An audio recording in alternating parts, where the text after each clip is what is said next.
Assalamualaikum warahmatullahi wabarakatuh. Selamat datang di Sahabat Muslim Milenial. Sebelum lanjut, jangan lupa diklik like, subscribe, dan share setelah menonton video ini ya, untuk membantu syiar Islam dan menjadi amal jariah bagi kita semua.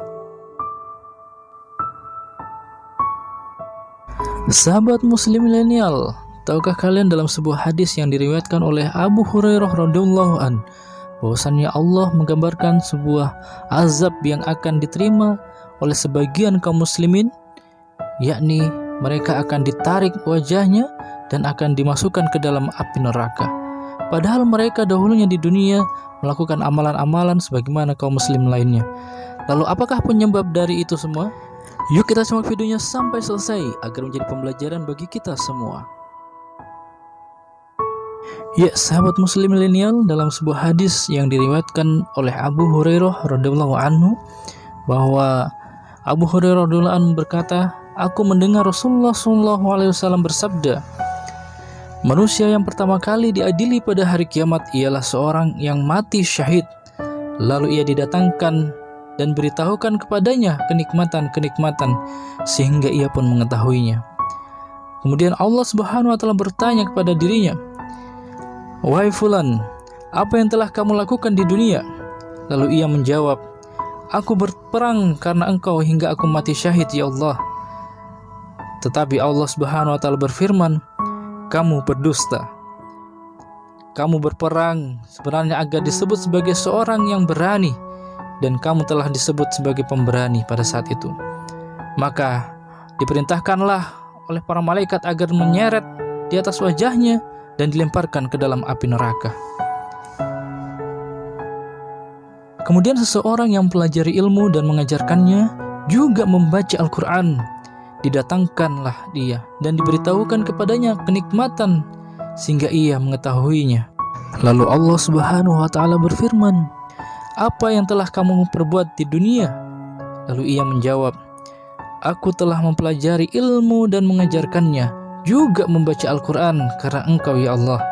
Tetapi Allah Subhanahu wa taala berfirman, kamu berdusta, kamu mempelajari ilmu agar disebut sebagai seorang yang alim, serta kamu membaca Al-Quran agar kamu disebut sebagai seorang qari, dan kamu telah disebut seperti itu di dunia.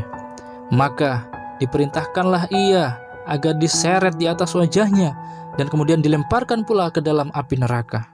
Kemudian seseorang yang diluaskan rezekinya oleh Allah dan Allah memberikan berbagai macam jenis harta kepadanya, lalu didatangkanlah ia dan diberitahukan kepadanya kenikmatannya sehingga ia mengetahuinya. Lalu Allah Subhanahu wa taala bertanya, engkau gunakan untuk apa hartamu di dunia? Lalu ia menjawab, aku infakkan hartaku di jalanmu ya Allah. Lalu Allah Subhanahu wa taala berfirman, kamu berdusta. Kamu melakukan itu agar kamu disebut sebagai orang yang dermawan, dan kamu telah disebut seperti itu di dunia. Maka diperintahkanlah agar ia diseret di atas wajahnya dan dilemparkan ke dalam neraka. Hadis riwayat Muslim. Sahabat Muslim yang insya Allah dimuliakan oleh Allah Subhanahu wa taala, Astaghfirullahalazim, Astaghfirullahalazim, Astaghfirullahalazim. Lihatlah, Allah menggambarkan bahwasannya seorang yang sudah beramal, melakukan amalan-amalan yang sangat luar biasa. Mereka membaca Al-Quran, mereka mengajarkan Al-Quran, mereka berinfak dengan harta yang dia miliki. Bahkan ada kewajiban yang besar pun ia lakukan, yakni berjihad di jalan Allah, mengorbankan nyawanya. Namun Allah Subhanahu wa taala tetap akan memberikan azab kepada mereka. Allah akan menyeret wajah-wajah mereka dan akan dimasukkan ke dalam api neraka. Summa na'udzubillah. Semua itu terjadi karena setiap amalan-amalan yang dilakukan di dunia itu bukan mengharap ridho Allah Subhanahu wa taala, tapi mengharap ridho manusia. Maka kata Allah, ridho manusia itu telah kalian dapatkan. Kalian telah dipuji, kalian telah dihargai di dunia. Tapi Allah tidak ridho dengan itu, karena itu termasuk perbuatan riya, melakukan ibadah tapi mengharapkan selain dari apa yang diberikan oleh Allah Subhanahu wa taala. Semoga kita semua terhindar dari perbuatan riya ini, sehingga amalan-amalan yang kita lakukan ikhlas karena mengharapkan ridho Allah, sehingga Allah akan mencatat bagi sebuah pahala yang akan menyelamatkan kita di yaumil akhir dari siksa api neraka. Pelajaran yang dapat kita petik dalam hadis ini ialah sudah semestinya kita meluruskan niat kita ikhlas hanya untuk mencari ridho Allah dalam setiap amalan yang kita lakukan.